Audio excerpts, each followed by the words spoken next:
సుకన్య సమృద్ధి యోజనలో మనం ఇన్వెస్ట్ చేయాలా? లేకపోతే మనం మ్యూచువల్ ఫండ్స్‌లో మనం ఇన్వెస్ట్ చేయాలా? ఈ వీడియోలో తెలుసుకుందాం. రీల్‌ని సేవ్ చేసుకోండి. సో, సుకన్య సమృద్ధి యోజనలో మనం ఎవ్రీ ఇయర్ 1,50,000 గనుక మనం ఇన్వెస్ట్ చేసుకున్నట్లయితే మనకి 8.2% అనేది మనకి ఇస్తారనమాట ఇంట్రెస్ట్.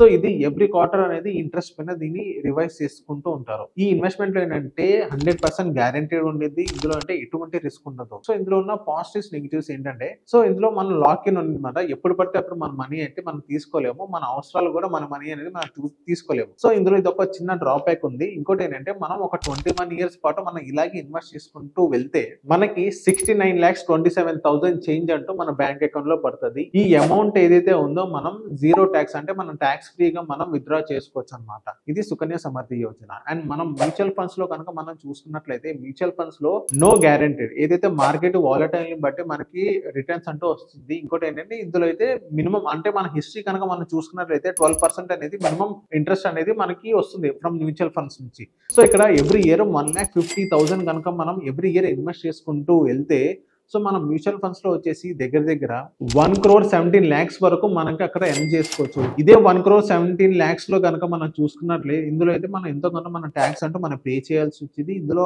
రిస్క్ అనేది 100% ఉంటుంది. ఇంకోటి ఏంటంటే 12% అనేది గ్యారంటీడ్ ఇన్కమ్ అయితే కాదు. ఇంకోటి ఏంటంటే మనం ఎప్పుడు పడితే అప్పుడు మనీ అని తీసుకోవచ్చు, విత్డ్రా చేసుకోవచ్చు అనమాట. ఇక్కడ డ్రాబ్యాక్ ఉంది. ఇంకోటి ఇందులోనే పాజిటివ్ ఉంది. సో ఓవరాల్ గా సుకన్య సమృద్ధి యోజన 69 lakhs వరకు వస్తుంది అప్రాక్సిమేట్ గా. అండ్ నెక్స్ట్ మనం మ్యూచువల్ ఫండ్స్ లో చూసుకుంటే 1,17,00,000 వరకు ఉంటుంది. మొత్తం టాక్సేషన్ కంట్రోల్ మొత్తం తీసేసినట్లయితే మనం విత్డ్రా చేసుకునేటప్పుడు దగ్గర 1,17,00,000 1,10,00,000 అప్రాక్సిమేట్ గా అలా అయితే మనకు మిగిలింది. సో మీరు చూస్ చేసుకుని సుకన్య సమృద్ధి యోజనలో మీరు ఇన్వెస్ట్ చేస్తారా? లేకపోతే కొంచెం రిస్క్ అయినా పర్లేదని మ్యూచువల్ ఫండ్స్ లో ఇన్వెస్ట్ చేస్తారా? కింద కమెంట్ చేయండి.